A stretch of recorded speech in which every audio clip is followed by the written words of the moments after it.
Let's start. So welcome back to Assessment Immersion Training. If you're not in Assessment Immersion Training, we run at Master Coach University trainings for coaches so that they can really master their coaching skills, making a difference, changing lives in all sorts of different spectra of coaching.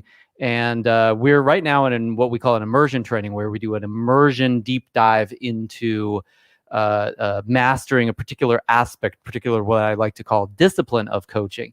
And in assessment immersion training, we're working on using psychographic profiling tools, another way of saying that we graph out what's going on inside someone, their behaviors, their values, how they think in this particular case.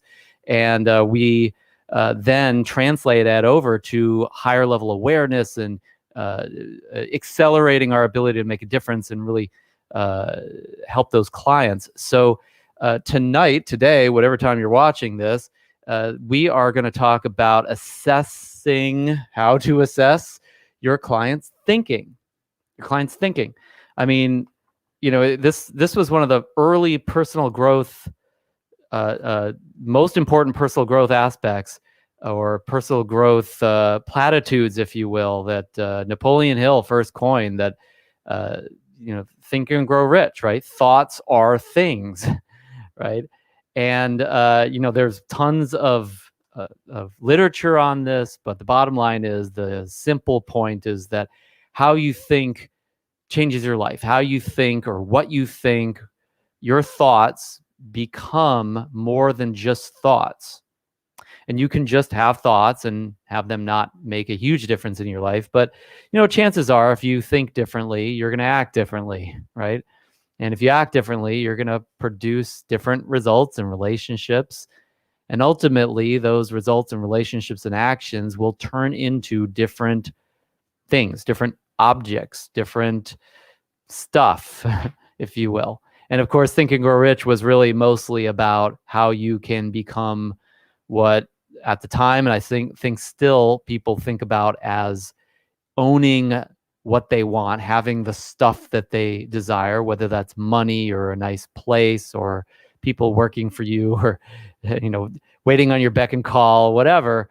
But the point of the matter is that that was just one, I think, permutation of the fact of how much thinking matters in somebody's life. So now we are also talking about a very important assessment, actually, that I personally use, and a lot of my students will use at times, to support and accelerate the quality of coaching and the quality of the coaching conversation that happens to really change lives and make a difference and produce results with clients. And that is called the Attributes Index, or we call it the AI for short, Personal Talent Skills Inventory, PTSI for short, or Hartman Value Profile, or HPV for short. And we're going to talk about how that assessment actually measures how you think in this live stream. So if you're not in the training, there might be some things that are a little unfamiliar to you. So do the best you can to kind of like pass that by and get as much as you can out of this, because we're going to go really deep. And the reason why we do these live streams is because during live training sessions, we don't necessarily have time to go as deep into the crevices and cracks of the art and science of coaching that I would really like us to, or that's a lot of times our students will really like us to as well. So that's the reason for these. I want to make sure that these are really adding a lot of value to our students. And if we have some bystanders that learn something and share it with somebody that it's going to make a difference for, then all the better, which is really a big part of my mission in life, and especially with Master Coach University. So with that all said, let's actually get into how to assess your client's thinking. And I want to preface this by saying this is my last remaining flip chart. I just ordered more, but I literally have 2 pages, and I used one for the title. So we got one more page in the flip chart, sad to say. Now, some of you might be really, really grateful and relieved that that's the case. But I will tell you, I have slides. So you will not get off that easy. You will need to deal with some information that's going to be conveyed to you in visual and text format. I'm not just going to talk at you today, although I'll do that as well. So first things first, let's get the slides up because we got to talk about something that is actually in the slides themselves. So we're going to have a little weird drug experience here as I pad the information. And I think this is sharing on the screen. I'm going to go ahead and pray that that still connects here and that you can see my slides. And I don't know if you can, so just if you can't, then we'll just have to do it again sometime. But anyway, so let's get into, first of all, what is the science that we're talking about here when we're actually measuring how somebody thinks? And that science that we use in the AI or the Hartman Value Profile is called axiology. Axiology is the study of value on an axis or continuum. Now, how does that apply to how somebody thinks? Well, why thinking matters, like Napoleon Hill liked to talk about, think and grow rich, thoughts are things, is that eventually, even if your thoughts don't matter to you, something that matters to you, something that you value will actually be a result, if you will, or it'll be a symptom of your thoughts, right? So we value some things even if we don't value our thoughts. We value things, we value money, we value relationships. There's other stuff that we value. So when we apply axiology as a science to thinking, we want to ask, what matters about thinking?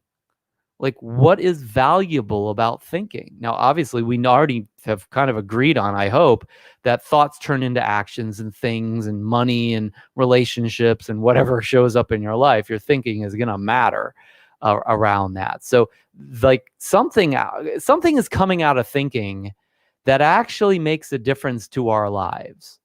And it might be a lot more than what you have thought of, depending on where you stand in our training or if you're being trained by us. This might not be familiar to you, but really thinking in a big way is everything in somebody's life, because what matters to life in terms of what actions you take and what you produce and how you talk to people and treat people and what kind of results you produce, well, that has to come from your thinking. Obviously, those are downstream effects of thinking. But guess what? Even if you don't produce any results in your life, your thinking also has a giant impact, if not is the only causal factor on how you feel ultimately. Right now, are there some things that we have to receive from the outside world to feel something? If you cut off my arm, I'm not going to feel that. If you punch me, I'm not going to feel that. Well, actually, not without thinking, right? Because my brain has to process that. So the brain dies, or the brain's not around right now. Well, then I'm not noticing that's happening, right? So my quality of life, the value in my life that I experience emotionally, physically, etc., only comes from thinking and nothing else for the most part. You could argue that at least. And then everything I do externally also pretty much only comes from thinking, unless somebody else just carries me across the goal line, right?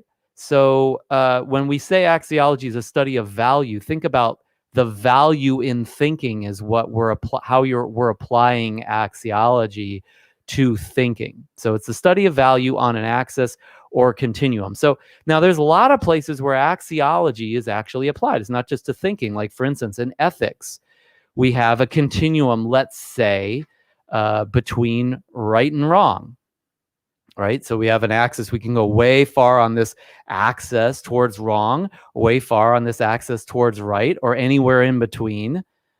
And so there's more value in right versus wrong in the world of ethics, right? Ethics values things that are right or ethical, if you want to call it that. And then it values moving away from or getting away from things that are wrong or unethical. So there's a continuum there. Another area where axiology is applied is aesthetics. So now, again, I'm just making this up as far as the continuum goes. I'm not an expert in aesthetics, so you tell me what the axis is. But you can draw a continuum, let's say, in aesthetics between ugly and beautiful. Aesthetics, I would assume, values more value, like there's more value in beauty than there is in ugliness, right? So the more you move away from beauty towards ugliness, the lower value you have. That's the axis of aesthetics, let's say. So, and we could go on and on ways that we might apply axiology to plot something on a continuum.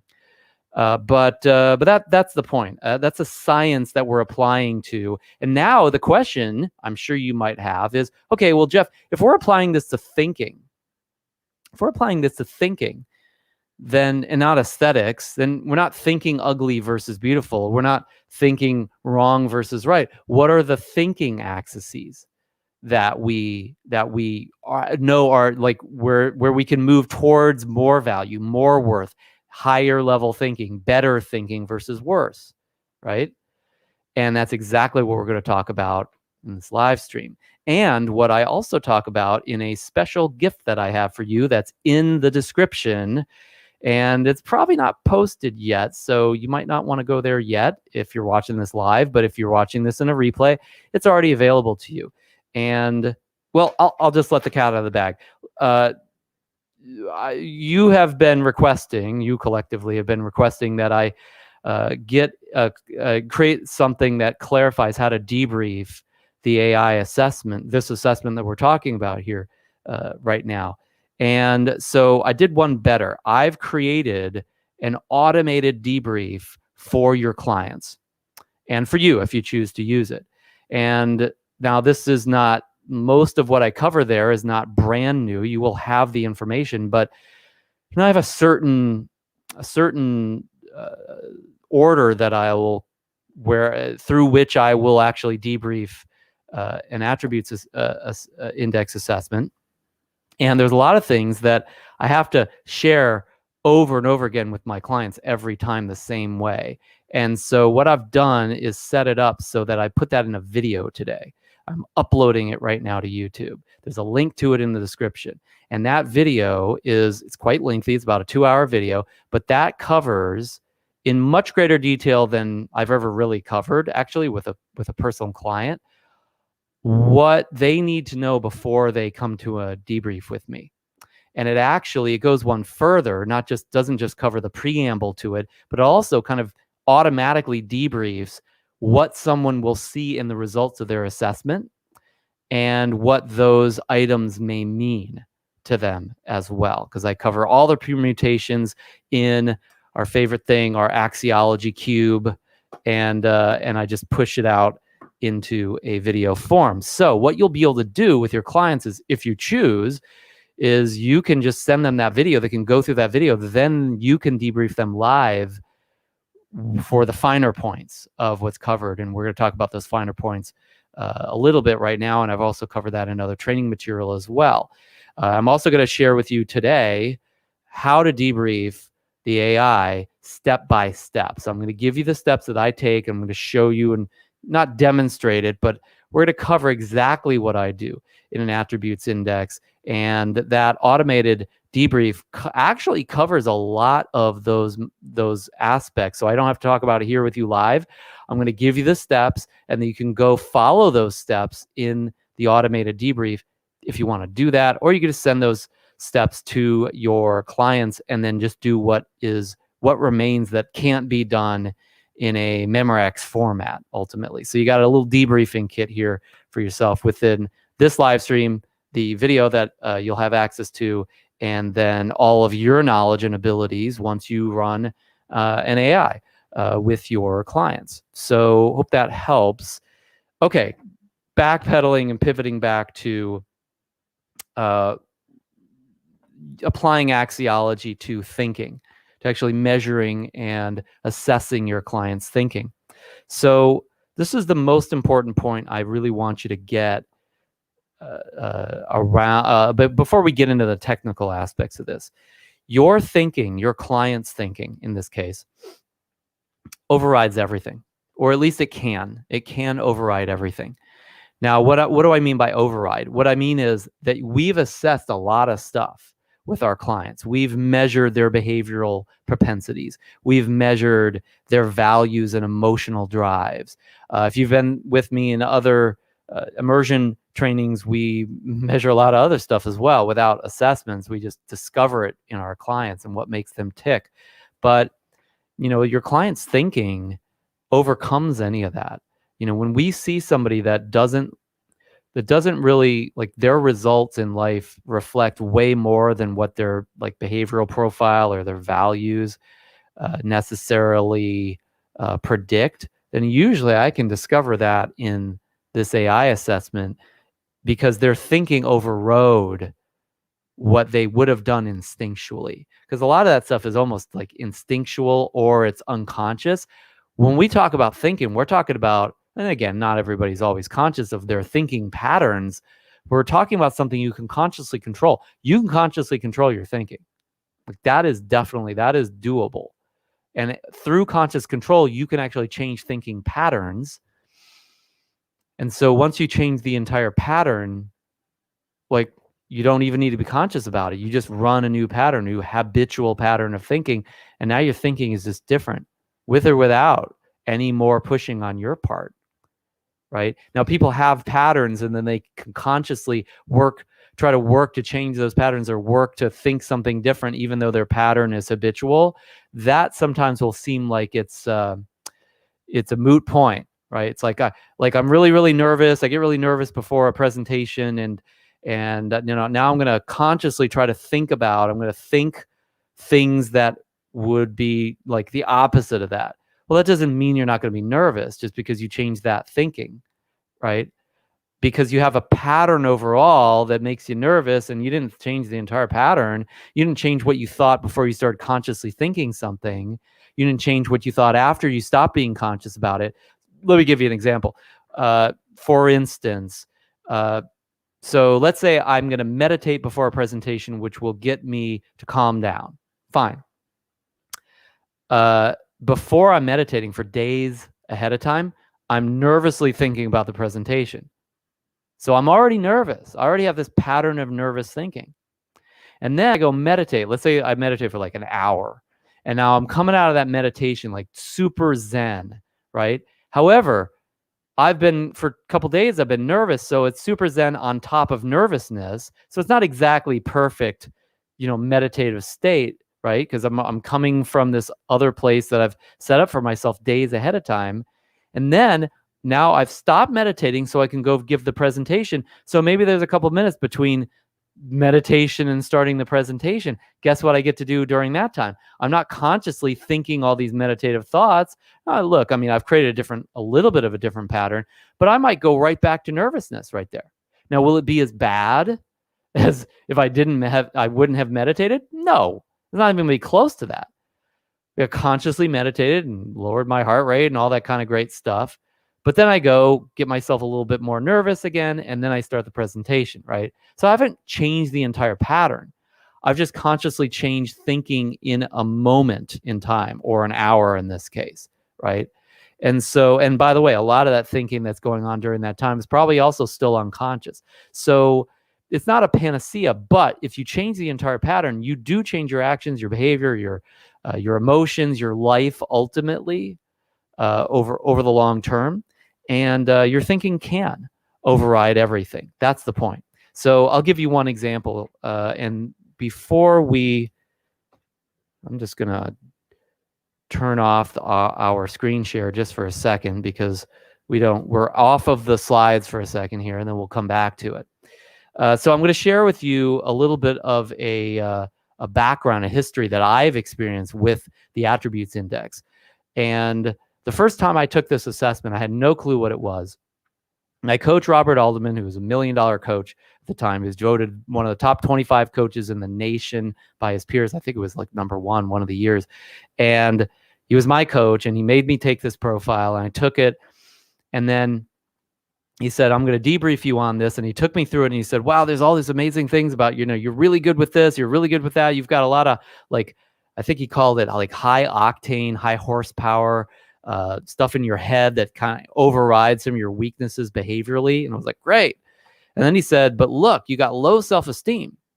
You got this one axis here where, like, you're caring about your own feelings and you is pretty darn low. And so, this is actually a real problem because it's like a hole you can never fill.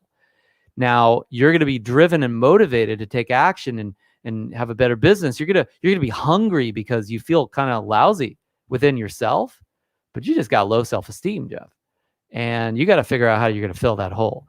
And you're not going to fill it with money. You're not going to fill it with success. Your low self-esteem will be the same that it is right now, no matter what you achieve. That's my promise to you. And I'm like, what are you talking about? I was a coach working for Tony Robbins. I'm Mr. Confidence. I am Mr. Power. I am Mr. Positivity. What are you talking about? Low self-esteem? Like, who the hell are you to tell me that? Right. And of course, it's sitting on the assessment. He's just reading the assessment. He said, Jeff, you can take a lot of courses and you can, do all this Momo jumbo stuff that you do. You could jump up and down, change your physiology.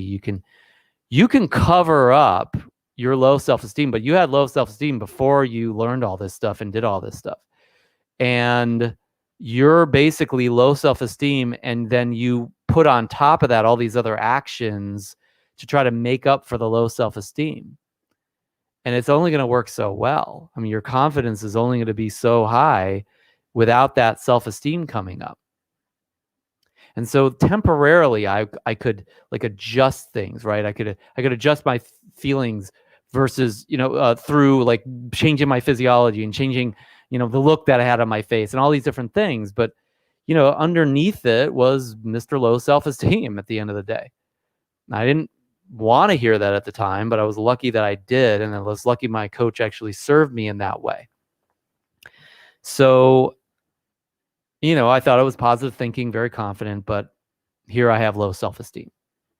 Years into this journey where I thought I'm supposed to help other people in this area. So, after a couple days of kind of licking my wounds and feeling sorry for myself and feeling like, what the heck am I going to do about this?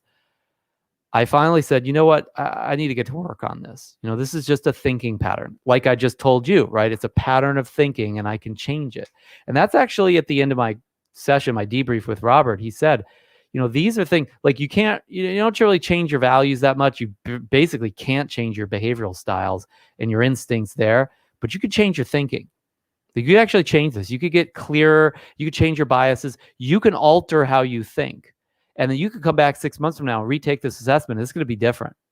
I could tell you that. You could work on this. And I said, okay, fine. I'm going to work on this. I know this is a problem. I know I have an Achilles heel called my lousy self-esteem. So let me do something about it. And so he didn't exactly help me. I mean, he didn't give me any great tips for it or anything. I just pulled myself up by my bootstraps and said, okay, what do you do if you have low self-esteem? Like, what would I do? Because I'd done all the advanced stuff already. And I said, well, okay, maybe I do like an affirmation that like kind of gets my brain thinking that I actually give a damn about myself. I'd never done that before. I didn't think I had the problem. So I started day after day just saying things like, I love myself. I like myself. I'm a good person, right? Just like I felt stupid doing it, but it's like I started affirming these things, right? And I don't think I was doing this at the time. So I think I started it at this time. I started meditating more. I figured when you care about somebody, when you have esteem for someone, in this case, myself, you spend time with them. You give them breaks. You give them some peace, right? So I meditate. I started meditating. I started giving myself peace. Started affirming all these things. I like myself. I love myself. I'm a good person. All this kind of stuff that would naturally, if I really thought that, I would probably have higher self-esteem, right? And then I started studying self-esteem. I started reading all the books about self-esteem and noticing how I felt and really like taking time to think about what my feelings really were and take care of myself. I spent more time with self-care. Really basic stuff. This is the dumbest thing I did. I actually learned this from Tony Robbins. One seminar, we went to a million seminars at the time, and he was talking to somebody who clearly had low self-esteem. They kind of hated themselves. And he's like, what do you do when you love somebody? And they said, well, you spend time with them, you give them things. And he said, like, well, would you hug them? And they like, yeah, I would hug them. And he said, well, why don't you just hug yourself right now? I mean, some idiot thing like this, right? And this person's like hugging themselves. And I remembered this time in the seminar, and I was like, well, okay, all right. So I'm just going to start hugging myself. I started doing this stupid hugging myself stuff. And it was just weird stuff, right? Like, not even weird, like really basic. And like, I've kind of felt like I'm beyond this. Like, I'm way more advanced than this, like really, really basic Stuart Smalley, I like myself stuff. But I did it because I figured if everything else didn't work, like I got to get back to the basics here. And so I did that for months and months and months.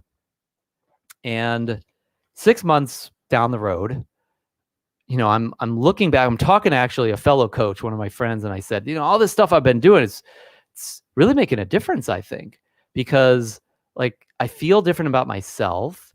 I feel more confident when I talk to people. I deliver at a different level, and people like respect me differently. And not to mention, you know what? I'm making like twice as much money as I was when I first started working on this as well. I grew my business enormously during this time frame, right? And so I went back to my coach and I said, why? Okay, this is this warm and fuzzy stuff. Like, why am I doing better? And like, does this have anything to do with my business? Because like, it seems like it is, because it's happening at the same time, but like source and cause are different, and correlation versus causation, all that stuff. Just because something happens at the same time doesn't mean that it caused the thing, right? But it was happening at the same time. So I was like, does this have anything to do with me making more money and doing better? And he said, yeah, it totally does. And I think what you're finding is that because you care more about yourself, because you have higher self-esteem, you come off more confidently. And in those little moments when you need to close the deal, or you need to, ask for the money, or you need to like do something that, is kind of questionable if you didn't think much of yourself, you don't act the same way. You're not going to behave the same way. Your higher self-esteem is going to come out in your confidence, and people will feel that from you. And before, even though it wasn't fair, they would have prejudice against you. You would act kind of not so confident, or that you would act like you were covering up your lack of self-esteem. They would have a sense about that, and then they back away. But now you have higher self-esteem and you're more attractive to them. You seem like the real thing to them, even though you were the real thing in the past. And now they don't make that snap judgment, because every human being is always like trying to figure out, is this a good idea? Is this a bad idea? And they're looking logically, but they also feel it emotionally. So they would feel like this sense of fear about like working with me or sending me money or something, or like, hey, he doesn't really deserve it because I didn't think I did, unconsciously. And suddenly I thought I did, and I felt that way, and I was treating myself better, and I knew who I was. And so the same people that were kind of questioning that, whether they were doing it overtly or not, internally they felt, he is worth it. I should work with this guy. He clearly has something, because I was feeling different.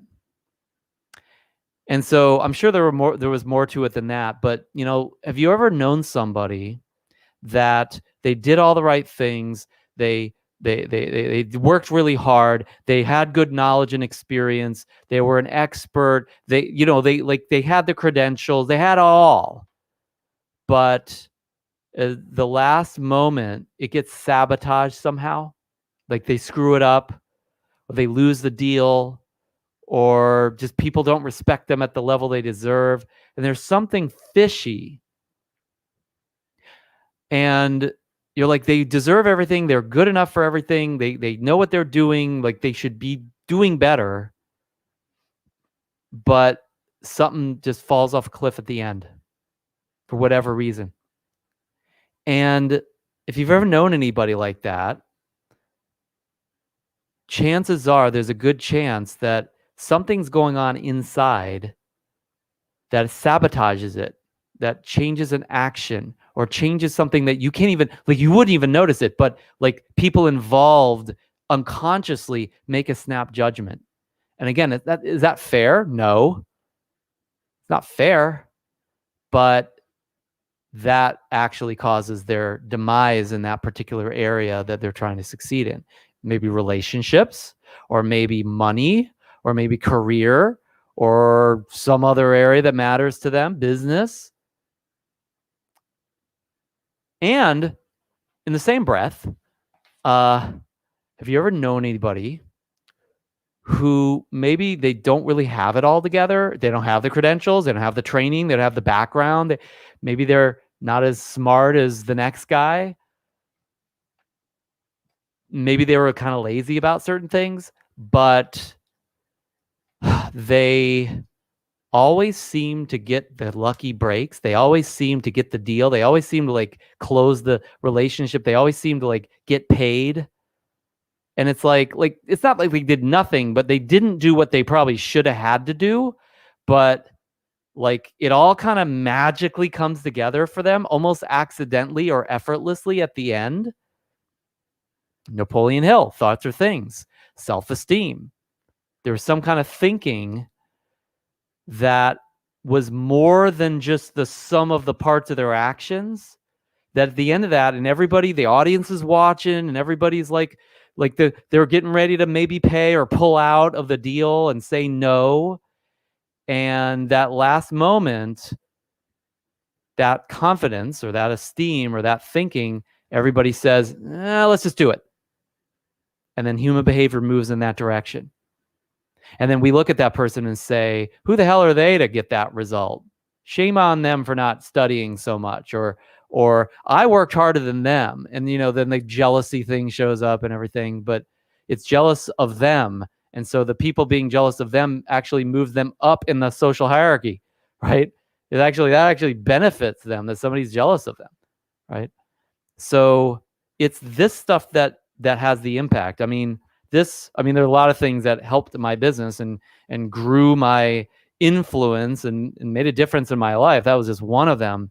But it was all the thinking. It was inside of this assessment that I discovered that, debriefing it with my $1 million coach mentor 15 years ago, 17 years. I don't even remember when it was. It was a long time ago. So let's see. I'm just reading comments here. This is very helpful. Low self-esteem is really insidious. Yeah, and it's invisible, I think, in a lot of ways too. I mean, it was invisible to me. Like I really thought there was no way I could have low self-esteem, and here it is on my chart, right? It's easy to believe it doesn't affect you when you're high functioning. I was shocked to learn about this myself. Yeah. Yeah, auto-suggestion. Yeah, I mean, again, so it could be really simple stuff that makes a difference. And it's just a question of whether you change that thinking. And again, I knew those techniques, but I wasn't using them because I didn't know that there was a problem. If you don't know where you are on the map, you don't know where your thinking is at, you haven't assessed the client's thinking, how do they know they need to fix that? Like they could do a million other things with their time. They won't be convinced that that's necessary, and therefore they don't follow through on it. So it's so critical to be able to accurately assess how the client thinks. And that's just one piece of the puzzle, I think. So again, the point is your thinking overrides everything, or it can at least, which is why it's important to know how does your client think. And with the attributes index, you can measure how they think through understanding how clearly they think and with what biases they tend to think, i.e. how they process the world. How does the world get processed ultimately? So now we'll get back to some fancy pants slides here. Well, the drug experience will end in a moment. Here we go. All right. So a couple metaphors for you. Think about your brain or your thinking like a computer. Like it's like you've got this computer and like there's input going in and then it spits out an answer. It spits out a result. Like you give it commands and then it comes back with something. And the quality of the thinking of that computer dictates how long or short it takes to spit out the result, if it could even do it, if it's high resolution or low resolution. Another way of thinking about this is processor, like a processing system for the world. Our thinking processes the world. The world doesn't just show up and we just get it. We have to think. Like the only way I know I'm talking to you right now, other than that, like I checked, is that I have a memory of that. I'm thinking about the fact that I'm pretty sure you were around and that you could see this and that we're capturing the video, right? So I have to think about that in order to process whether or not this is working, whether or not I need to need to rewire stuff. Obviously, another way to think about your thinking is like it's a brain. Like your thinking is this brain that does all this work, right? Another way to think about it, one of my favorites, is a lens. The world comes through your thinking. You do not see the world. You do not experience the world. You experience your thinking that represents the world. So it's like a lens that focuses the light into a point where it can be seen, or it's invisible, or it's blurry, or whatever. And that lens is your thinking. So the lens of thinking focuses life and then creates your experience of life and or creates your action that is kind of your response to life, right? You know, if you show up in my life and I hug you, then my lens said something that was loving enough for me to want to hug you. If you show up in my life and then I punch you, well, my lens has somehow focused the light of you in such a way where I responded with, you deserve a good punch. Are we getting this? Is this okay? Yeah, this is working. Just wanted to make sure. Sorry about that. My thinking said that I hadn't really registered whether I really knew if the slides were showing or not. And so we had to check that. All right. Anyway, so those are a couple metaphors for you. A computer, a processor, a brain, a lens. These are just different models for thought, if you will. So before we continue with our fancy slides, let's talk about these different aspects of, I don't know if I even have a slide on this. I don't think I do. Yeah, we're going to get into more detail on this in a second, but we'll come back to the slides. Your lens through which you see the world, your thinking, if you will, that tells us what your focus is. That tells us how clear you think. You know, because you could have a clear lens or a foggy lens. You could have a lens that focuses the light really well, or it's a little blurry, right? Think about it like the way a camera has an aperture that lets lots of light or a little light in, right? If it lets only a little light in, you're not going to see everything. You're going to be a little blind. You're going to create blind spots in your thinking. If you have a big aperture, you bring in a lot of light, you're going to have very few blind spots, if any. Now, there are downsides to that because too much light sometimes will have you kind of all over the place too. Maybe you'll be overexposed in terms to experiencing certain aspects. I'll give you one example of that.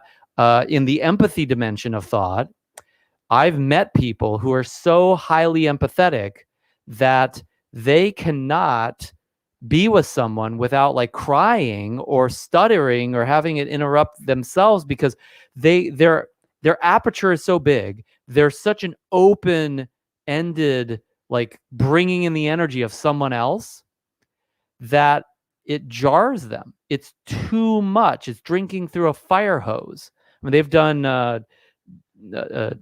dramatizations of this with people. You know, they bring in the psychic, and the psychic is like really smart and they can receive messages, but then like messages like jar them and they fall over and they pass out, right? This is not exactly a unique dramatization. So this is actually, I mean, the reason why that dramatization is something we can connect with is because we know there's different aspects of life that we are overexposed to. It's like, it's too much for us, right? And so we'll talk about the dimensions in a second, but your aperture matters and it has an impact on how much you see and don't see and how much you like, how jarring life is in different aspects, or how minuscule, how like through a pinhole you're seeing life. Have you ever talked to somebody who's like, they're so myopic, they have such a narrow view of life, they have such a they can't see much, right? And so they kind of seem like they're walking around with blinders on, if you will. And you're like, can't you see this? And they're like, no.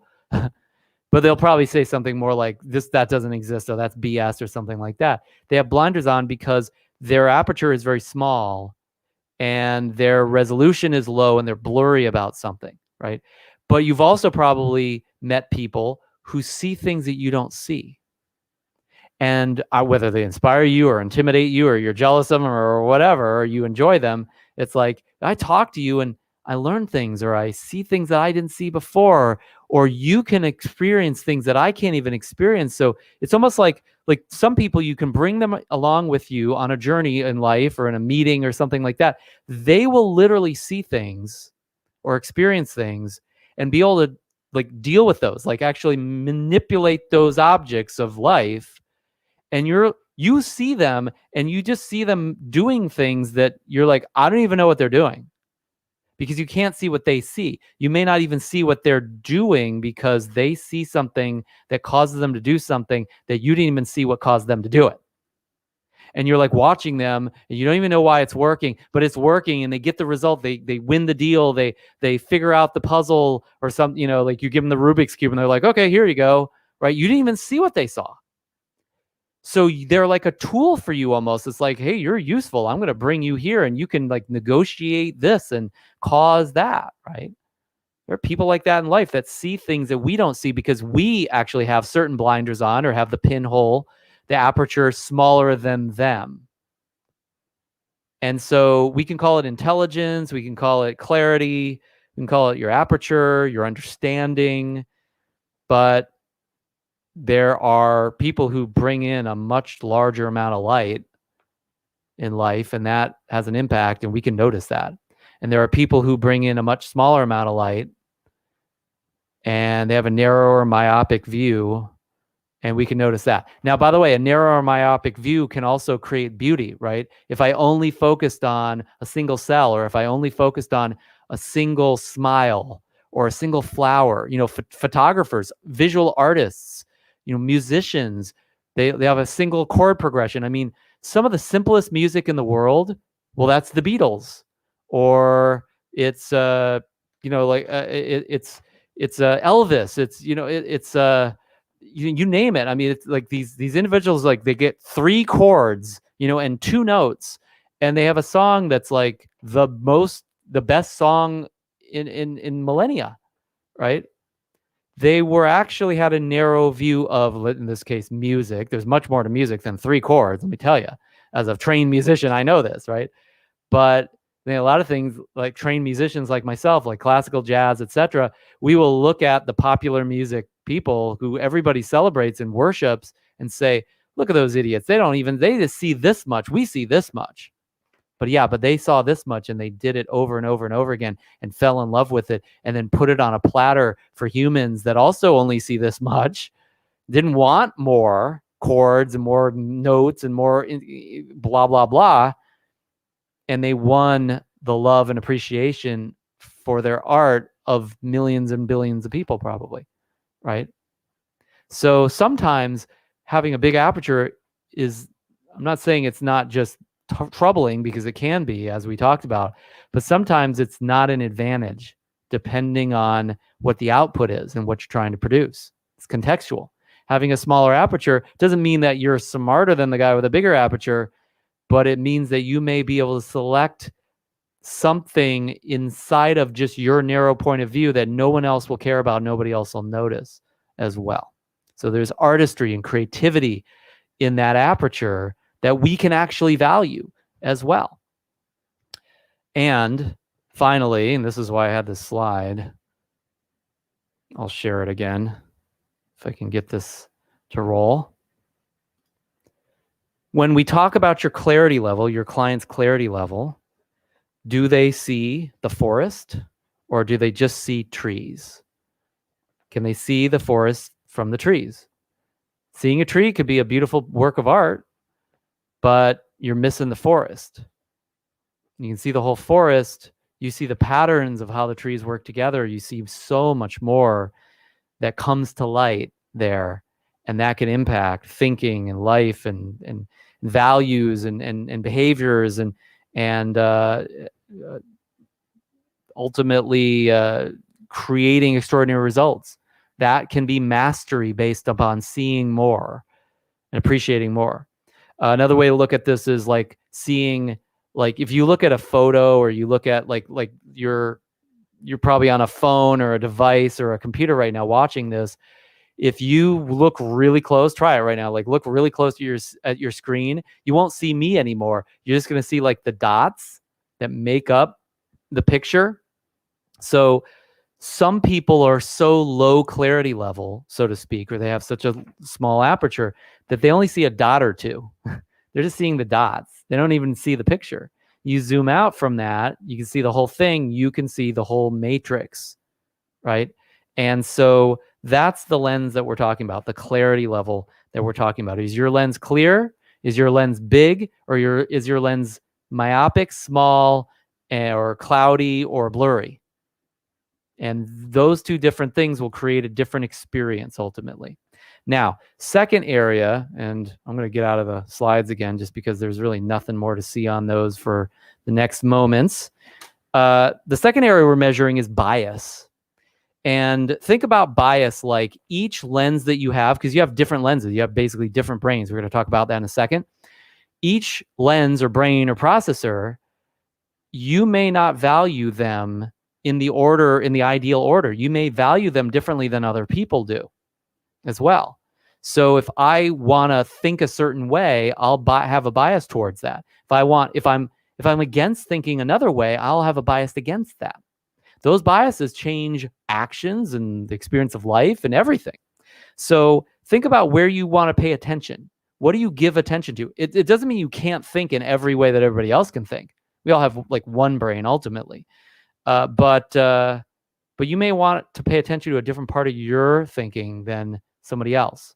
So the attentiveness you give to a dimension of thought dictates how that dimension of thought will be used or not used. Your appreciation for that dimension. Maybe you don't appreciate certain types of thinking. There's plenty of types of thinking that I don't appreciate that much either.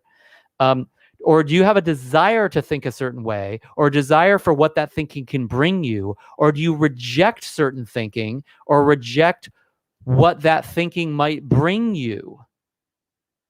Ever think about that? Certain types of thinking, certain things within a picture, the forest, so to speak, that you may reject certain things in that forest that makes you not even want to see the forest. And your client has this all over the place, all over the map. So there's 3 dimensions of thought. And I am going to eventually get to this slide, I think. There's 3 dimensions of thought. Let's talk about what they are. 3 brains, 3 processors, if you will. The first one, actually, you know what? I am going to share this because this is what this slide is for. We're back. We're back on slides. So the first dimension of thought, or the first brain, is the systemic brain. And think about think of that as like the hyperlogical brain. We all have like logic loops that we get into in our brain, right? And it's just like your head. You know, you're in your head, you're in your systemic brain. You think like a computer, you think like a system. The archetype I use for this, and again, those of you that have been through Quick Start, you know this very well because we talk about these archetypes and how they apply to your coaching people. The archetype is the scholar. It's like, think of the scholar like I'm like in an ivory tower. I'm all in my head. It's all about logic and information and knowing things, but I don't really experience it. I don't feel it. I'm not in the trenches. I'm just like theoretically looking at it. I met the dean of the business school at USC. I actually spoke to his class long ago, like 19 years ago now. And he was not a businessman, but he was a teacher of business. And so it was interesting because he thought a lot about business and was really interested in it, but he didn't really do it. And so he was not feeling business. He was not experiencing business. He was just logically in his head about it, and he could teach it from afar. Another example that I love from my world of music, as a professional musician, those of you who don't know, Bach played music. He wasn't in his head about it. He was definitely knew a lot. He was a pretty good scholar as well, but he was just like a prodigy. He did things that no one else could do. He saw things and heard things that nobody else saw and heard in music, right?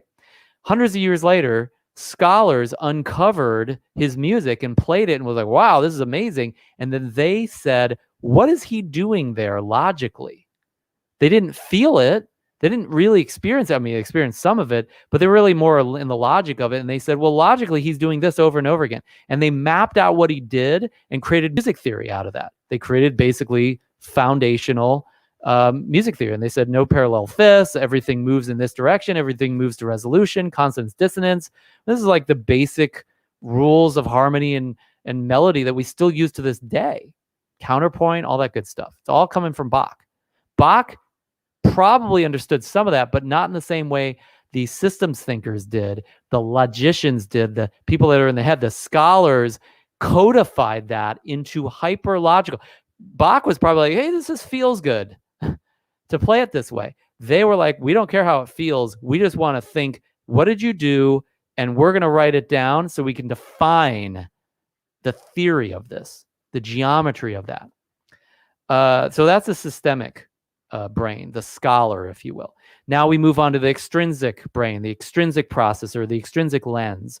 Extrinsic is all about the external world. Think of it rather than head, it's hand. It's like, I'm not in my head, now I'm in my hand. I'm a carpenter, I'm a good warrior. I take action and I'm guiding my action with the best possible actions. So the archetypes that you can think about inside of the extrinsic world would be the warrior or the wizard.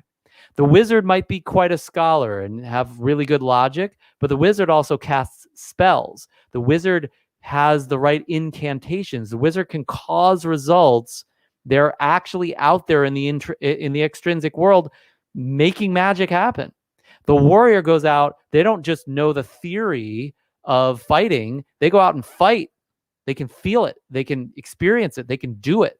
So that's the hand versus the head, action versus logic, extrinsic, going outside to do stuff, versus systemic, staying on the inside in your head. And then finally, final processor area where you could have bias or clarity around is intrinsic.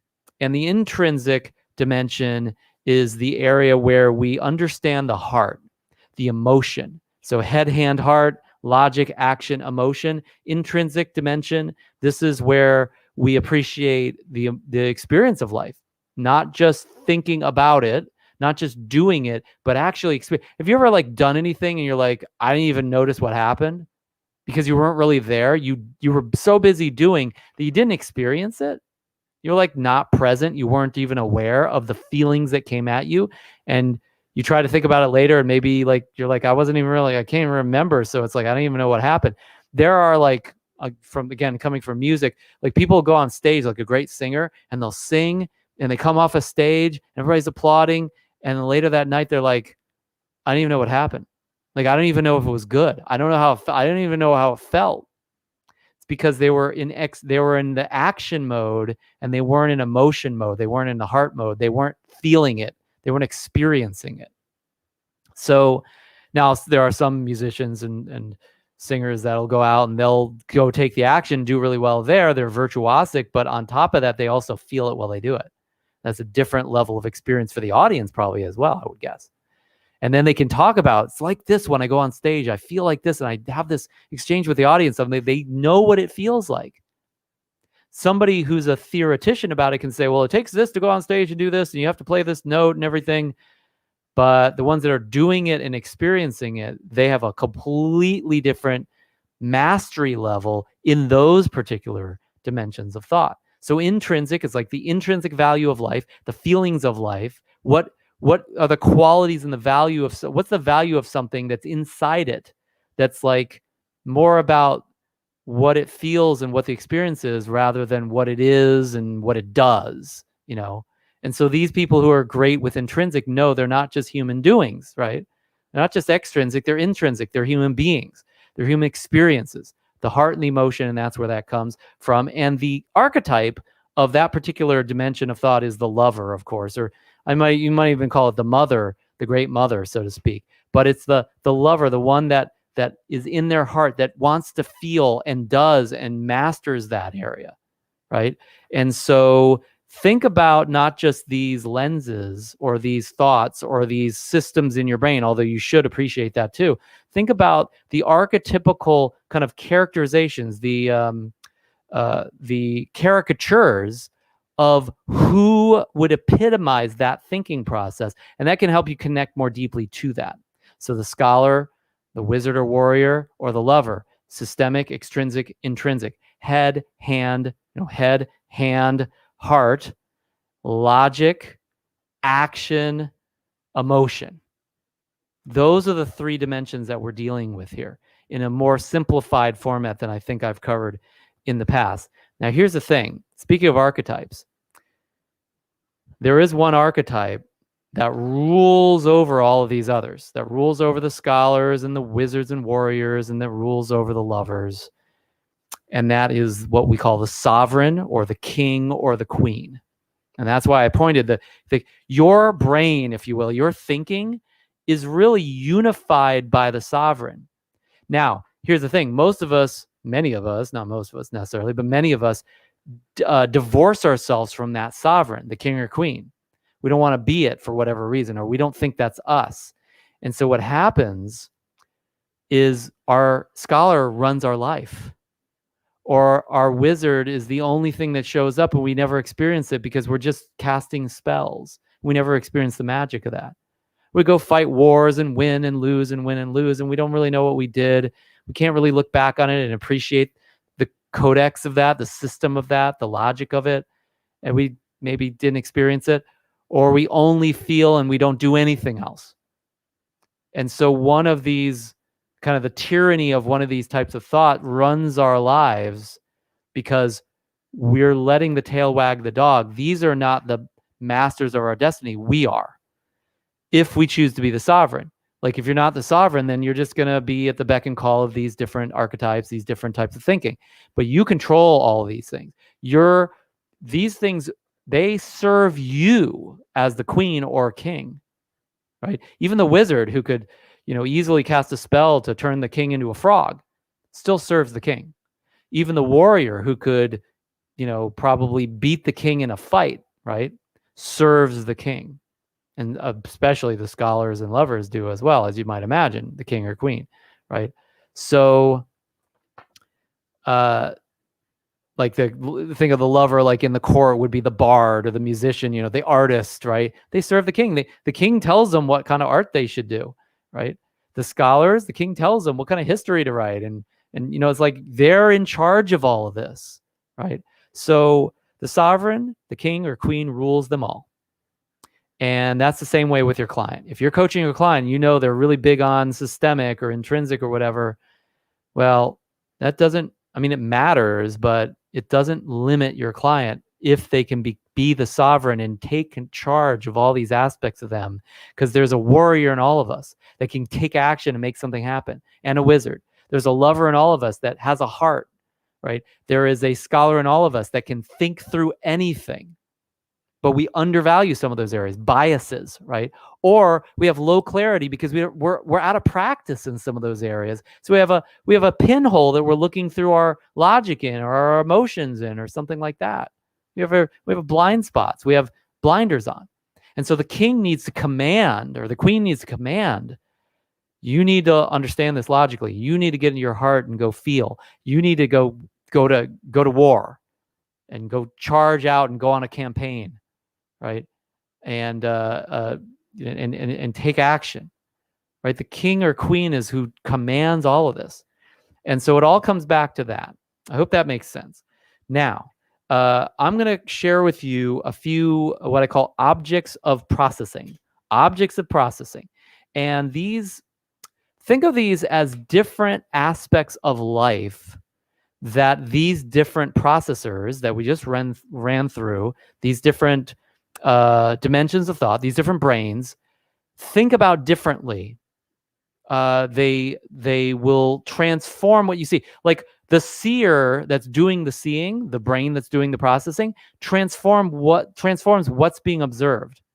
So if I observe, this bunch of paper, my notes, if I observe this with a different eye, it transforms the notes. Make sense? Now, we've done studies, I mean, like lots of high-level quantum mechanics science, where they literally will, like that particle experiment where they'll observe the particle and the particle changes its behavior. And they're like, this particle knows it's being watched. I don't know about that. But observation, literal observation, like I'm talking about a camera. I'm not talking about human observation and processing, just like some machine observing, so to speak, taking the picture of the particle will behave differently because it's being observed. How's that? I mean, figure that one out. So the observer transforms the observed, and your brain's processors are observers of whatever objects of life there are. We're going to cover a bunch of objects of life and how your processors transforms those aspects of life. So the first area is the axis. Now, this is a very esoteric aspect of life. I mean, most people aren't thinking about axes as being a big part of life, but we already talked about axes and how they are kind of a continuum between one place and another. So in the intrinsic domain, the axis is most painful to most pleasurable. How you're going to feel. Does this feel bad or good? Worse or best? Feeling, right? That's the intrinsic valuation axis. Extrinsic would be in the area of result, like what kind of do I win or I lose in this way, in this area? So the extrinsic axis would be most harmful, like it destroys the most, it hurts the most, it wrecks the most, so to speak. It gets the most negative results to the most useful, gets the most of the best positive results. Okay, so least useful to most useful, most harmful to least harmful. That's basically the axes of extrinsic. Like, does it produce a result? And then finally, systemic. Well, this is the area where we make judgments, right? So we have wrong versus right, most wrong versus least wrong, most least right versus most right, most wrong versus most right, basically. So there's a continuum that the systemic mind will look at and be able to evaluate if you have the clarity and you care enough and have the bias towards that. Let's move on to people. People are a huge part of life, obviously. So your intrinsic mind feels people, relates and connects to them. Your intrinsic mind understands them. So if you're processing people through intrinsic, you're feeling and relating and connecting and understanding, right? That's the way you value people in a way. Your extrinsic mind uses them. So if you process people primarily extrinsically, that's your strength, and you overvalue that, and you don't really care about these other dimensions, you're a user basically, right? Now, by the way, being a good user could actually have great benefits to you and society, and even the people that are being used. If I am, I don't know, Bill Gates, or I'm Warren Buffett, or I'm Steve Jobs, and I use people by employing them to produce a result, and I use them the best use possible, I mean, obviously they could get hurt through that. That's possible. And we talk, a lot of people have codified and looked at how that may be a challenge, but also they can benefit because I'm using them by paying them. I'm using them by them producing a result. Sometimes people need to be used for something to feel useful, for that matter. So the extrinsic mind is all about, hey, there's people, let's use them for something. Let's make them useful. Make yourself useful. Go work for me. I'll pay you, right? The systemic mind defines and labels people, right? You are a racist. You are a Democrat. You are, a Nazi. You are a winner. You are a loser, right? One of the great advantages of having Donald Trump in the limelight for the last, 4 years or whatever it is, I don't know what time you're watching this, but he's in our history now, right? Is he's big systemic thinker, right? What does he do with all his opponents? And in fact, a lot of the people that are still kind of like on his side or he's on their side, he defines and labels them. This one's a winner. This one's you got to vote for this one. This one's a crook. This one's slimy. This one, I mean, it's like always had a label for everybody, right? Now, he used that in intrinsic ways as well to make people feel a certain way because it was a good marketer as well. And he also was very good at using people, I got to imagine, or maybe not as good as he should have been. But he was big on systemic in that particular way. So the systemic mind, the systemic processor defines people and labels them in a way. Like, this is what this person is. Make sense? All right, things and places. So the objects around us, the places we can be in or visit or live in. The intrinsic processor, the intrinsic dimension or mind, the intrinsic valuation asks, does that thing feel good? Does that place feel good? How do I experience that place? How do I experience that thing? Right? So there's an experience of things and places that we can have. I went to Hawaii once, and there was this Buddha statue, and I sat there and meditated, and there was a feeling of that part of the hotel. Right? I went to what is that part in Arizona that has got all the mesas, and it's like a real spiritual place. I triggered to think about it because I'm thinking about places. And I was with a band at the time. We were traveling, and we went up to these mesas, and we went in these vortexes where there's supposed to be all this energy. And we sat there and meditated and walked around and explored, felt the energy, and it felt good. We experienced the place because we're in our intrinsic processor, right? Sedona, sorry. I'm sure it would come to me at any moment when I wasn't trying to think about it. So what about the extrinsic? The extrinsic dimension of thought, the hand, the action part of our brain, the extrinsic valuation of things and places would be, is it useful or not? Is that a useful place, or is it just pretty? Is that a useful thing, or is it just pretty? Right? What do I do with it? What do I do in it? Like, hey, this is an office. It's useful for working. This is a cathedral. It's useful for worship, right? What's it useful for? What do I do with it? What do I do in it? Systemic valuation, systemic brain, systemic dimension of thought. What is it? What is that place? What is that thing? What is it? What is it not? And also, what is it not?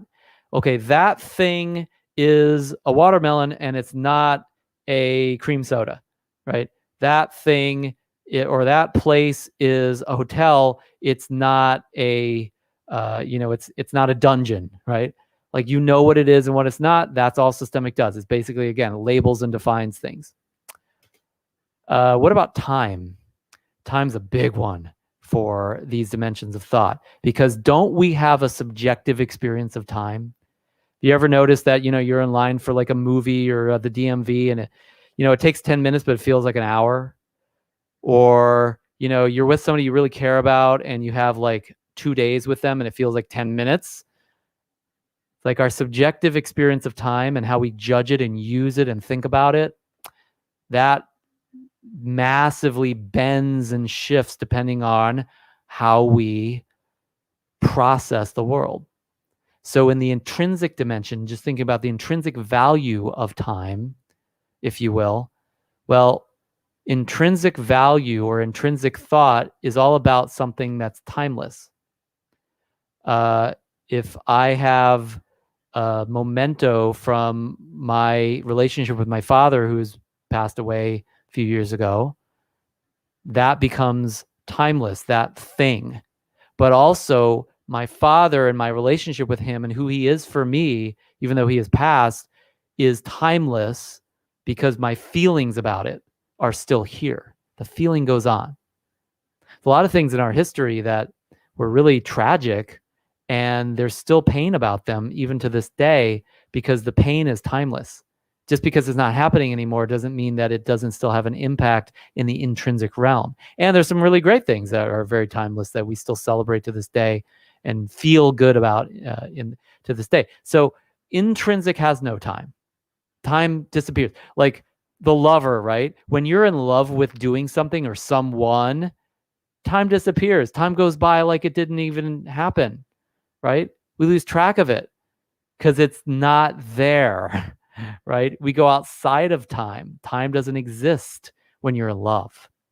Time doesn't exist within the things that are most valuable in the intrinsic world. Extrinsic. So how does extrinsic look at time? Now. Now is the only time. There's only one time to do it. That's now. Let's get it done. You have somebody that's really around you that's really powerful extrinsically. They're all living in the now and doing things now and making it. They hit the ground running. They're just like the wolf who's amazing at hunting. They're just in it. They're in the zone. There is no future and there is no past. The archer is a great extrinsic, like I can hit the target perfectly. The archer, the great Zen archer, always hits the target. They're not in the past with the last target that they hit. They're not in the future thinking about, will I hit this target? They're in the zone. They're in that moment. They're in the now. I know a lot of extrinsically driven people who they try to run a free session with a client and they're timeless. They're feeling. And then when it's time to sign them up for coaching and take their credit card, they can't get into the now, and all they do is keep feeling. And because there's no time, there's no money either, because time and money are usually interconnected, right? And because they can't get into the now and they're all floaty around, they can't execute on, look, give me your credit card number, give me your money. This is it. We got to get this done. They can't go extrinsic. And they tell me and cry to me about how they're so horrible with money and they have this financial impediment. No, you don't. You have an intrinsic, you're overvaluing intrinsic and how you feel about everything. And you're forgetting about now, which is frankly the only time there is. Even if you are in an intrinsic state, now still exists, even if you forgot it and you're in a trance and you're just blissing out, right? So you got to, in that moment, if you want to produce good monetary extrinsic results and win the chess game and help your client win, well, you got to get into the now and help them get into the now and transact. A good merchant transacts today. They don't only transact in the future, right? So that there's only one time for an extrinsic, and that's now. And they're in it and they do it and they make things happen and they win as a result of that. Systemic, how does systemic look at time? Systemic, there's a couple different ways I'll look at this. I don't know which one's right. But the systemic is like all time. It's always. It's like box theory is always. It's not timeless, but it still, like it mattered back then. It mattered when they figured it out, and it matters today if you want to do Bach, right? Like systemic is like it always. It's like for always, right? Not timeless, like there is no time. Time's still there, but it can always be applied. Systematic thoughts and ideas and ideals and beliefs and policies, etc. They can be applied anytime. And in fact, a systemic thinker would probably say they should always be applied. So it's an always thing. It's all time. Or you can also think about it like future.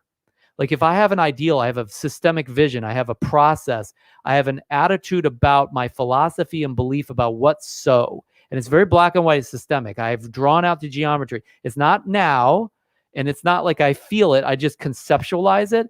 Well, why would you create the like an architecture of that? Why would you build a model in your mind for an engine or a building or a business? It's because of the future. You're doing it for the future. So systemic is almost like, think about it this way. Like I'm an architect or I'm a builder and I have my blueprints, right? The blueprints is the system for something that will occur now in the future, right? It's not happening now, but in the future, it will be now, and that building will have been built. It will exist in the now, in the extrinsic world. So systemic can, like, you plan in systemic world, you create a blueprint, business plan, if you will, model, ideal, idea, picture. It's all in the head, right? Not actually happening. And then it can be applied if you value it enough, extrinsically in the now, or extrinsically so that it becomes now, right? So systemic is about the future now. Create a system, the future becomes something that you bring into the now, even though like it's still in the future, right? Like I can't actually have it, but I can have a system around it. I can think about it, I can believe it, I can plan it, I can hope for it, I can picture it. That's the systemic way of looking at time. Either all time, like always apply this, or I've created a system for the future such that something will occur now in the future, if you will. Hope that's not too complicated. I mean, it's very, very conceptual. But those are the ways that we can cognate time. And by the way, that's why you're a systematic thinker. You don't live for today and you don't live in timeless land. You live all for the future. Steve Jobs was very systemic in thinking for a lot of reasons. He created a world in his head that did not exist. And he didn't care about how people felt about it. He didn't care about the intrinsic aspects initially, at least. So he caused some good intrinsic and extrinsic results, but he had a system in his mind. And he partnered with somebody who was very systemic as well, who could systemize how they were going to create something. And they got together and produced real results now in their future when they were thinking about it in the systems world. They were dreaming about it. A visionary has a systemic mind. An operator, like somebody who takes the visionary's plans and puts them into action, they have an extrinsic mind. Their heads down. Like, I just stopped coaching somebody who's an extrinsic thinker, big time. He's somewhat systemic, but he doesn't really have the vision. But he's an operator of restaurants, and I'm always talking to him about, like, hey, what do you want to work on today? And he's like, well, here's what's happening now. There's no future. He's not even thinking about it. He's just like, I got to do this. I got to get this done. I gotta set up this thing. I got to hire these people. I got to deliver these goods. He's an operator of restaurants in the now. There is no future, and ain't nothing timeless. There's just now, and he's kind of depressed. And the reason is because he only lives in the now, and there's no future for him because he doesn't think that way very much, and he doesn't care as much about his own feelings and the timeless aspects of life. And so he's timelessly not very happy. And he didn't really want to bring that up during his coaching relationship with me. He was just talking about what he's up to right now, and he wondering why he's still, his CEO is wondering why he's still depressed. Maybe there's a horse in there somewhere. So coming back to systemic, you plan out the future, you extrinsically produce it as an operator. And then, by the way, the customers or the managers and the people who are there to sell it, they're timelessly intrinsic. They work on the emotion of the thing that's being created so that people will transact and feel good about it and have a good brand and market it. I mean, that's the intrinsic people's job. I work with a lot of salespeople. They all have very high intrinsic clarity because they're masters of emotion in producing results, extrinsic results through intrinsic manipulation of emotion. Good marketers, really good with intrinsic. How I feel about an Apple product versus or a Mac product versus a PC, right? There's an intrinsic aspect of how the marketers were able to convey that beyond the extrinsic and systemic backbone of that. Is this making sense? So there's a lot going on time-wise here on these areas. Where does your energy come from? Well, intrinsic, the energy comes from feelings. Extrinsic dimension, the energy comes from now achievements. If they haven't achieved anything now, their energy goes away. Okay. Systemic, their energy comes from thoughts, ideas, and mostly future stuff, right? Like the future idea and thought that I have that I'm thinking about now, but it will maybe someday happen in the future. That's where the energy comes from for these. What about frustrations? Well, intrinsic frustrations are soul frustrations. I have a soul wound, right? Extrinsic frustrations are role frustrations. I'm not sure. I'm frustrated with how I work in the world, how I am now.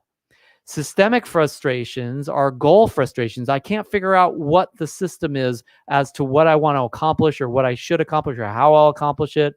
That's goal frustration. So you have soul, role, and goal. Soul frustrations, soul frustrations, role frustrations, and goal frustrations.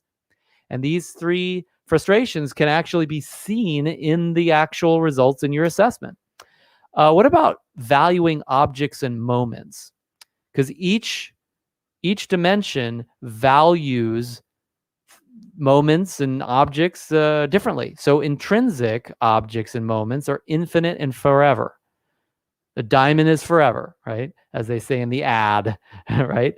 This moment that I kissed you or that I hugged you or that I helped you or whatever lasts forever in my mind, in my intrinsic mind. It's forever, right? Infinite. The infinite and forever is what the intrinsic dimension is all about. Extrinsic objects and moments are the objects and moments that are most functional, a means to an end for now. As soon as, like, I had or my mother actually had an old Plymouth Valiant slant 6. She was talking about it the other day. She's like, yeah, there was old Plymouth Valiant and everybody wanted that car. I mean, yeah, like 25, 35 years ago, maybe, right? Probably 40 years ago at this point. Because I was probably like 6 when we had it. And I remember that car, actually speaking. It was timeless for me, right? I had feelings about that. But it was a great means to an end at the time. It was very functional. It was very fast at the time. You put that same Plymouth Valiant on the road today, it sucks extrinsically. It's not a means to an end anymore, right? Now, it might be a work of art. You put it on a museum. It has intrinsic value because of the memory of that, like I was talking about. But extrinsically, that object is no longer valuable, right? If it's not a means to an end today, it sucks extrinsically. That's why when you go to work tomorrow or today or whatever, and your boss says, what have you done for me lately? And you're like, look at all these things I did last year. I'm so valuable intrinsically for the things that I've done that really I feel last forever. And they're going to say, yeah, well, what about today? What about now? How functional are you now? People get pissed about that, right?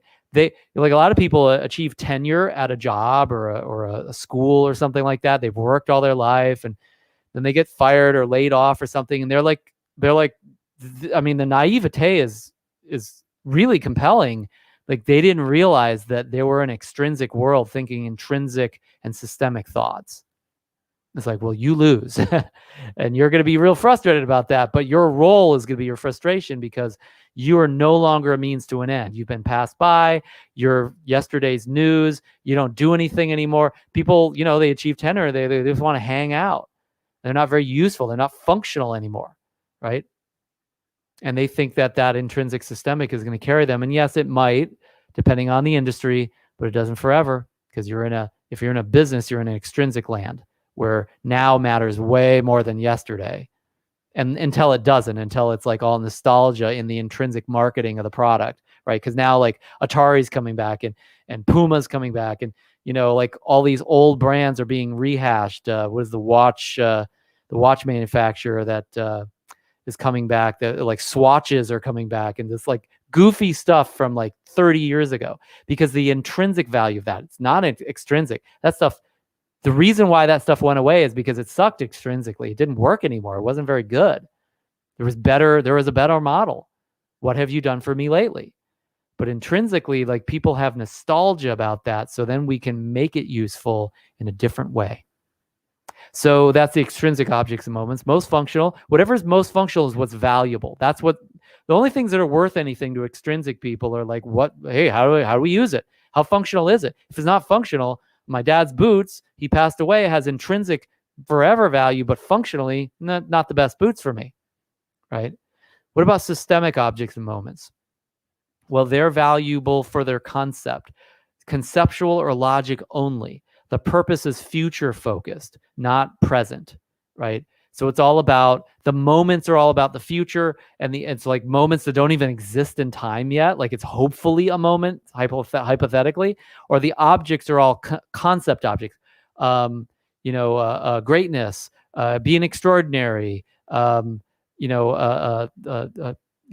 smart. It's just like all these ideas and concepts that in and of themselves don't exist in reality now, but they exist as a concept. They are real in language, or they're real in a picture. They're real in a model for someone systematically and conceptually, but not actually, and not in feeling necessarily either. So it's just a logic. It exists in logic and concept only. Everything that matters about that beyond that is for the future. So that's what systemic objects and moments, how they're valued. So in terms of these 3 dimensions, I talk about this in great length in the debrief that is linked in the description or in the commentary wherever you're watching this video. So click on that link if you want the details, but we'll go through it very briefly. These 3 dimensions, once again, systemic is kind of the base of the brain. It's like this kind of binary operating system. It's your systemic or reptilian brain. It's a thinker. This is where your critical thinking, black and white binary thinking is. This is all about action without emotion. It's like knowing what the action is, but being more of a scholar about it rather than a lover about it. And it's pure logic. It's like the way a computer thinks. It's tyrannical. Computers logically could do anything that people may not feel very good about. Now, when we move over to extrinsic, this is the mammalian brain, the wolf that hunts the prey, the dog that runs after the frisbee in the perfect way. It's like the hand, the doer of us. And we share that with most mammals. This is where decision making and practicality comes up. This is where we contrast different, like good, better, best on a continuum. Best for me as terms of the functionality of it. This is where your results strategy would come through. You're thinking around that. Situational awareness, like am I in the right place at the right time? Is this a better place or a worse place for me? Where should I go? Momentary intuition comes from this part of the brain, or this dimension of thought. And then finally, the intrinsic or human brain. This is the cerebral cortex, the wrinkly part that really is mostly just ours and maybe a dolphin and a great ape here and there. This is the human mind, the relator in us. This is where we have emotional intelligence, intuition, feelings, relating and understanding, empathy, and sensitivity. And all of that is codified in this simple dimensional balance page. And what you're looking at here is the 3 dimensions that we just talked about, focused on the outside world, the world view, versus the inside world, the self view. And then we can see the biases in those little gauges and the arrows up top, and then the clarity level in the height of the bar. So we could see how myopic or wide view is this person, how high resolution or low resolution is this person, how much blinders or pinhole do they have, and then what do they care about this area? Do they have pain in this area? Like, do they value it or not? And we could see those results right there. So what you want to do in your, I think this is where we're going to talk about this.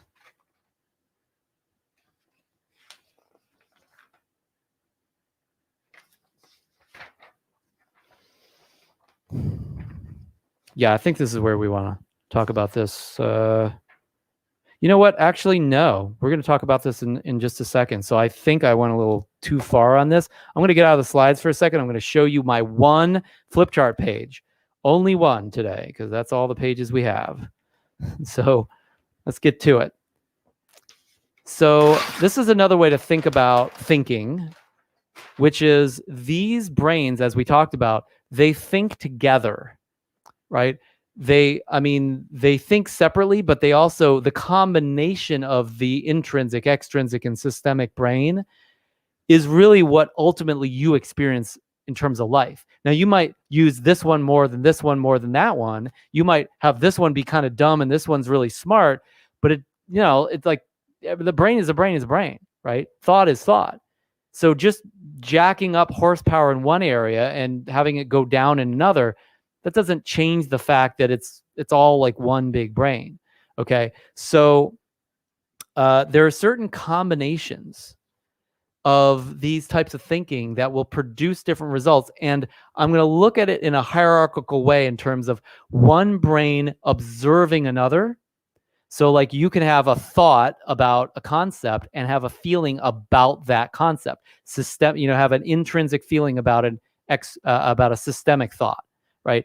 Or you can take action on a feeling. Like, I feel like ice cream, I'm going to go get ice cream, right? So then it's like that is a extrinsic observing the intrinsic and then doing something with it, right? So think of these like those Russian nested dolls that are all inside of each other. Each of these brains are inside of each other, and it's just a question of which one is running which. Because you can have your systemic brain be in charge of everything, and you're going to have a different operating system than having an intrinsic brain be in charge of that. So let's explore this a little bit, and then we're out of here. So now, by the way, I made the intrinsic bigger than the extrinsic, bigger than the systemic. The reason why, rather than just keeping an equal Venn diagram, is that The intrinsic is the most important dimension, how you feel and experience life, way more important than what's useful and what the concept is. What's useful is more important than the concept as well, right? So you have feelings are more important than actions, which are more important than logic. Okay. So now not everybody plays that way, but that's why these are shaped the way they're shaped. So let's talk about these different aspects. And we're going to start with the least important dimension, the systemic, the logical mind. So if your systemic mind is thinking about action, then we call that strategy, right? So systemic extrinsic, logic about action is strategic, right? I have a strategy that I plan out for future action. Does that make sense? Now, if you have logic about emotion, that's systemic thinking about intrinsic. That's what we call psychology, right? Have you ever seen one of those psychologists? They're very hyper logical, but they're logically talking about how you feel and what your dreams are and all the poetry. That's because they're logic about emotion, systemic about intrinsic, what we call the domain of psychology, right? So a good psychologist, very logical about how you feel. And that probably, it's probably not the most fun. Good counselors probably feels you before it thinks about you. Okay, so that's a systemic. Like if the systemic ran the world, it would all be psychology and strategy, right? Science, right? You could see like that's a little kind of like removed from reality, and it, kind of feels kind of thin, right? It's limited in its thinking, but it also has some very important things to bring to the world, of course, the logic of it. Now let's move up to extrinsic. This is the value of what's useful, the action of things. Doing matters in life in a big way, much bigger than systemic logic. So if you were taking action on something logical, you would be extrinsic brain thinking about the systemic ideas. Well, then you are in tactics and practice, right? Because here I've got an idea and then I'm going to put it into practice and I'm going to have tactical execution of it, right? I'm executing a plan. That's all it is. So what if you had extrinsic thinking about intrinsic thinking? So it's you're taking action on emotion now. So action about emotion is mindset. Like you're actually in the moment creating an emotion. That's mindset, right? So you're setting your mind. Or you could call it transformation. Like I'm taking action on an emotion. I'm transforming in real life, right? In the moment. You could also call this state of mind, mindset. I think intervention was another one. Like I'm going to act on these feelings. I know what the feelings are. I'm going to intervene. I'm going to change the feelings or do something about it, right? That's all like perpetuating feelings in actual action, transformative action, if you will. All right, moving on to intrinsic, the final and again, most important domain of thought should be ideally is this is the intrinsic or emotional mind. And so if you are having an emotion about logic or having an intrinsic experience of the systemic domain, you're feeling about your thinking, so to speak, then that is what we might call philosophy, right? You're having a feeling about the system and you're valuing that system, right? Now, besides that, if you had a feeling or an emotion about an action you took or could take, that intrinsic looking at or that intrinsic picture of an extrinsic world, the emotion about action is what we call story. Like, what's my story of what I do, or my story about what I'm going to do or did do or took action on, and then we regale ourselves the timeless story of a one-time action that happened, right? So these areas, these are like these huge domains of study in life and perpetuating results of mindset and transformation or story or strategy or tactics and practice or psychology and philosophy. This is like really, these are the higher aspirations of humanity.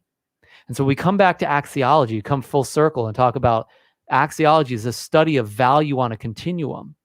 The continuum going from logic to action to emotion, good, better, best. And the continuum of what's valuable in life, our psychology, our philosophy, our, tactics and transformation, or our story.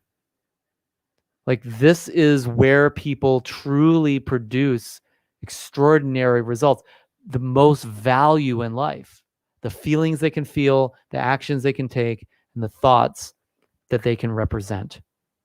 So, and again, I kind of got ahead of myself here, so I'll go back just for a second for the purpose of clarity and understanding. I'll add the slides of the stream one more time here. What we talked about when we got into this point right here, this step one, I should have put a heading here somewhere in the slides, but when you debrief the attributes index, there's really only 3 steps to it. The first step is you're going to talk about the 3 dimensions, or you send them my video where, we actually take them through that. So you need your client to understand these 3 different brains. They need them to understand the systemic, the reptilian brain, the extrinsic or mammalian brain, and then the intrinsic or human mind as well. So you're going to explain the theory to them, just like I have with you today, or how that other video does in way, way, way more detail and depth.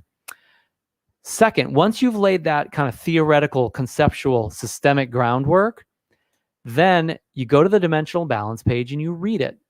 And again, I have a lot of demonstration around that inside of the video that is linked in the description here. So go through their empathetic outlook. How high or low is it? What's the bias? Go through practical thinking, systems judgment, sense of self, or what I used to like to call self-esteem, role awareness, self-direction, etc., and read the individual and then read the combination of how all these come together. And again, you have a lot of concepts to back up how you would actually cover that with a client. I mean, you blow their mind with some of this stuff, and you will, I'm sure, at times. So read that dimensional balance page and debrief and discuss the results with them. And then finally, third, read this core skills list. So all those skills that are extrapolated from the dimensions and the biases that you have on the following page in order. Read the high ones and the low ones. Read the ones that are like 9 and above, like the top 5 or 10. And then read the lowest, the ones that are like 5s and 6s, where they're kind of slow and their skills are not very high. So you can see and find and explain patterns to your client that may not be apparent just by looking at the dimensional balance page. That's it. Like those 3 steps, that's all I do inside of debriefing and attributes index with a client. So I hope that helped. I hope that makes sense. If you have questions about it, let me know. And here is my, speaking of extrinsic, action for you. We've been feeling about this. We've been, logical about this, but we haven't really done anything with it yet. So let's actually get into action now that we've felt and thought for a long time. So here's the actions I'm going to ask you to take. Number 1, look at your graphs. I say this every single live stream, right? Look at your graphs. Look at your dimensional balance graphs. And if if you're coaching clients currently, look at your clients' graphs. Step 2 in the action continuum here. What do you see now that you didn't see before? Now that you've gone through these training elements, what do you see now that you know these distinctions? By the way, there's a third action. I didn't even write it down, but I'm in extrinsic action mode myself, so I'll give it to you right now. And that is, go watch that debrief video. It's long, so you can take your time with it. I'm not going to take it down. It's going to be there as kind of a public service for clients and coaches alike to share with their clients and watch and steal and use. Watch that debriefing in total. Maybe watch it a couple times, because that's going to cover a lot of the other aspects of the debriefing that we didn't have time to do today. This gives you a kind of conceptual overview of these dimensions and kind of some ways to think about it. But that is the real nuts and bolts of debriefing the attributes index, the Hartman value profile. There's plenty of books that you can read on the subject and other trainings you can take. But if you just look at the graphs and try to interpret them as best you can now with this additional appendage that we've added to your training, and then you watch that debrief or share it with your client and watch it, you're going to be at another level in terms of using this tool with your clients. That said, if you learn anything today and you thought it was helpful or valuable, hit the thumbs up or the like or whatever they give you on YouTube or Facebook nowadays, because that helps those algorithms know that this matters to you, that it had value to you in some way that they care about, and it'll share it with other people like yourself that, where it really could make a difference for them too. And also, if you know anybody that really needs to understand this stuff, maybe a client or a fellow coach or leader or a manager, share it with them. Let's make a difference in the world so we can get beyond just living in logic and not really feeling and experiencing life, or just taking a lot of action and not appreciating and enjoying it as well. And how we can kind of integrate all of these in psychology, philosophy, story, mindset, transformation, tactics, practice, and strategy, so that we have an entirety of our life, so we become whole, so we can appreciate the whole self, or how we can aggregate an ultimate result through other people who can epitomize these different aspects when we're weak and where we are blind to that. And if you do that and we've reached somebody else where this makes a difference for them, that for me, the emotion of that for me is worth the time that I acted on today. And I think logically that makes sense to me, which is very much appreciated if you do it. And besides that, I believe that if this gets to those that need it, it'll make a difference for the world. The experience of life, the actions in life, and the logic and theory of life as well. These are the areas that we value. And I think we need to bring this to light in a conversation with others. And this is a great place to start. This platform is fine for it to deliver on that. And I look forward to working with you in week 9 of Assessment Immersion Training, if not before then. Take care until then.